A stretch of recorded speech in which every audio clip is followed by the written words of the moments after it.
This above all, to thine own self be true, and it must follow, as the night the day, thou canst not then be false to any man. If music be the food of love, play on, give me excess of it, that surfeiting, the appetite may sicken, and so die. When he shall die, take him and cut him out in little stars, and he will make the face of heaven so fine, that all the world will be in love with night, and pay no worship to the garish Sunday. All the world's a stage, and all the men and women merely players, they have their exits and their entrances, and one man in his time plays many parts, his acts being 7 ages. Cowards die many times before their deaths, the valiant never taste of death but once. Of all the wonders that I yet have heard, it seems to me most strange that men should fear, seeing that death, a necessary end, will come when it will come. To be, or not to be, that is the question, whether 'tis nobler in the mind to suffer the slings and arrows of outrageous fortune, or to take arms against a sea of troubles, and by opposing end them.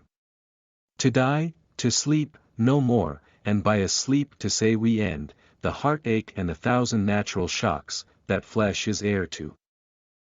'Tis a consummation, devoutly to be wished. To die, to sleep, perchance to dream, aye, there's the rub, for in that sleep of death what dreams may come, when we have shuffled off this mortal coil, must give us pause. There's the respect, that makes calamity of so long life, for who would bear the whips and scorns of time, the oppressor's wrong? The proud man's contumely, the pangs of despised love, the law's delay, the insolence of office and the spurns, that patient merit of the unworthy takes, when he himself might his quietus make, with a bare bodkin. Who would fardels bear, to grunt and sweat under a weary life, but that the dread of something after death, the undiscovered country from whose bourne no traveller returns, puzzles the will, and makes us rather bear those ills we have, than fly to others that we know not of. Thus conscience does make cowards of us all, and thus the native hue of resolution is sicklied o'er with the pale cast of thought, and enterprises of great pith and moment, with this regard their currents turn awry, and lose the name of action. Soft you now, the fair Ophelia. Nymph, in thy orisons, be all my sins remembered. Tomorrow, and tomorrow, and tomorrow, creeps in this petty pace from day to day, to the last syllable of recorded time, and all our yesterdays have lighted fools, the way to dusty death. Out, out, brief candle, life's but a walking shadow, a poor player, that struts and frets his hour upon the stage, and then is heard no more.